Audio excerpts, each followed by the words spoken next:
G'day, my name is Andy Judd and I play keyboards for Garage Hymnal, and I'm going to today be showing you how you do a song with just piano, no other instruments, how you take a big arranged song from a CD like Fairest Lord Jesus on our latest album Unity, there's a plug, how you take that and how you make it work in a small church environment where you might not have 7 musicians, including 2 worship leaders and 2 guitars. We're going to be looking at how you lead from the piano, and I guess the first thing is we need a really good solid introduction. Now, whereas in the actual CD version of the song, for the first kind of 5 minutes of the song, I'm playing almost nothing. I'm going to be doing it all when it's just piano, so I need to work out how to cover the 3 main parts of the music: the bass, the chords, and the melody, and I also need to be providing the rhythm which goes to that. So there's actually 4 really: bass, chords, melody, and then the rhythmic information. So let's start with the introduction. Very simple: E flat, going to C minor, then going to A flat, then going to kind of a suspended chord at the end there, like a B flat on A flat type thing. Well, I need to start with the bass, so I'll play that, and I need to state the root note. Where it's a B flat, I'm going to play a B flat. Where it's an E flat, I'm going to play an E flat. Very, very simple. But I also want to be providing the chordal information. What chord is it? What type of E flat is it? So if I play the E flat, to give myself something to do with my, to give myself a bit more kind of liberty with my right hand, I'm actually going to play the chords using a stride technique, which you're hitting the bass note and jumping up with the sustain pedal and playing the chords. If that's a little bit too kind of gymnastic at this stage, that's fine. We could just play it in the right hand. So I'm going to state the bottom note and then jump up and play just a really simple chord voicing with the E flat here. And then move to the C minor, etc. So I can just jump up between the chords. Now, in terms of melodic information, I could try to rip off what the guitarists are doing and get quite a complex kind of introduction, which would be like this.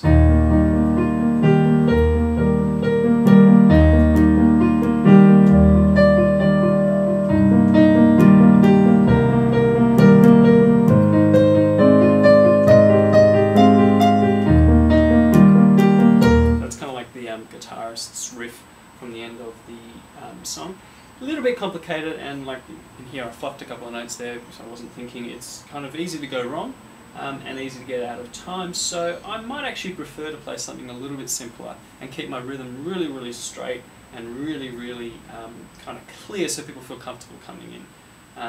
So kind of a crotchet thing is pretty simple. If I just play this.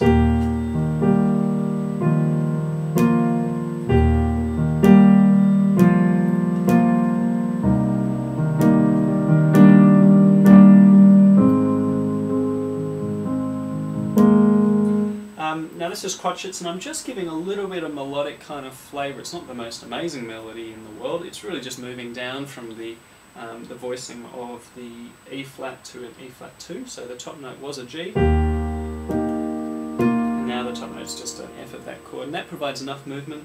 Likewise, just a bit of a passing note into the C minor,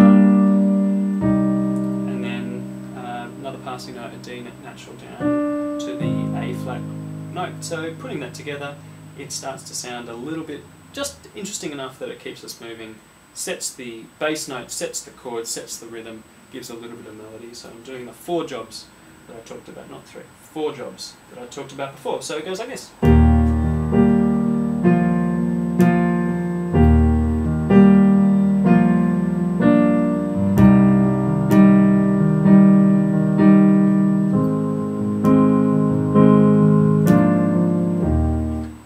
To the start of the intro. Now, the one thing I'm not doing particularly well there is I'm not giving people a really clear lead in. If I was a singer, then at that point in the song I'd grab the microphone, hold it up and say, "Hi, I'm about to start singing the song, would you like to join me?"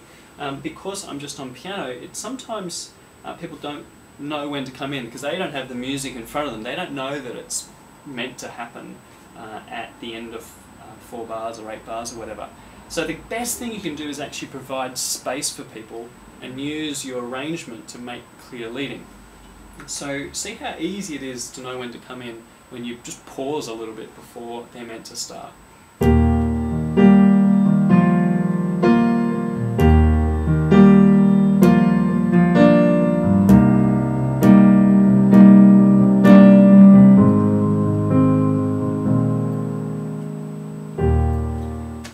Now that really, you have to come in. You have to start singing after that, because I've just not only given you some space, I've gone from this, I've changed the rhythm pattern from this crotchet thing to holding it for a whole bar, but I've also made just that 5 chord, that suspended 4 on 5 chord, A flat on B flat, really, really obvious. Now I think the chord, you could also play a B flat on A flat, which I think is more like what we do in the record. It just depends on how obvious you want to make it that something new's about to start. And then we have our introduction. If you want to simplify it, as I said, just pull out that stride thing and just play it like this. Just really simple left hand part. I'm just stating the root and then doing chords and combining the chords with melody in my right hand. Now that's actually really simple, but if you practice that and you get that really, really smooth and the timing really even, that'll sound really, really nice. And so there's some gigs where I would not play any more than that. Just really tastily chosen voicings, really smooth rhythm, that'll give you an introduction. Now the rest of the song, what I will say is you really want to give yourself somewhere to go. You don't want to start off the first verse in a verse type thing, going full ball out kind of from the start, kind of really basic stuff. The first thing you can do in verse 1, I would back off the left hand and I would just play higher voicings, still stay in the root note but up an octave here. And then I'll choose voicings of the chord which don't necessarily play the melody but support the melody. So the first note in the verse I believe is a B flat. So I play a voicing either with a B flat on top, or I play a voicing with G underneath, which is the third below, which is also supporting that melody. So the melody up here is supported by a note third below. And then as the song kind of progresses, my rule would be to ramp things up in terms of dynamics as much as possible to keep the interest going. As the song goes on, you can go lower and introduce some lower bass notes. You can also make your voicings kind of more fuller. You can make your voicings fuller, and that'll give you a bit more meat to the chord voicings. You can also create interest by being more rhythmic. So if I'm starting off like that, I might end up doing kind of a more kind of quaver rhythm, or I might actually end up playing some more melodic stuff. Now, the trick with adding melodic information in is you don't want to compete with the actual melody, because that's not going to be helpful. People are just going to get confused. So my rule would be, where the singers are meant to be singing, I'd be keeping really back in the background. Where the singers aren't singing, then you can start doing things like, if you want to rip off the guitar line, that thing, that's cool. You can do it more simply.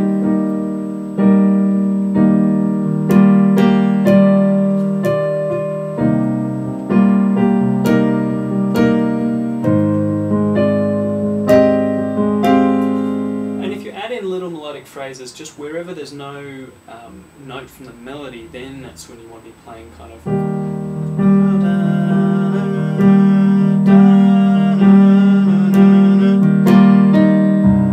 Now that's just 2-note melody. It's not particularly interesting or good, but it is leading you to that next chord. But I only play that kind of,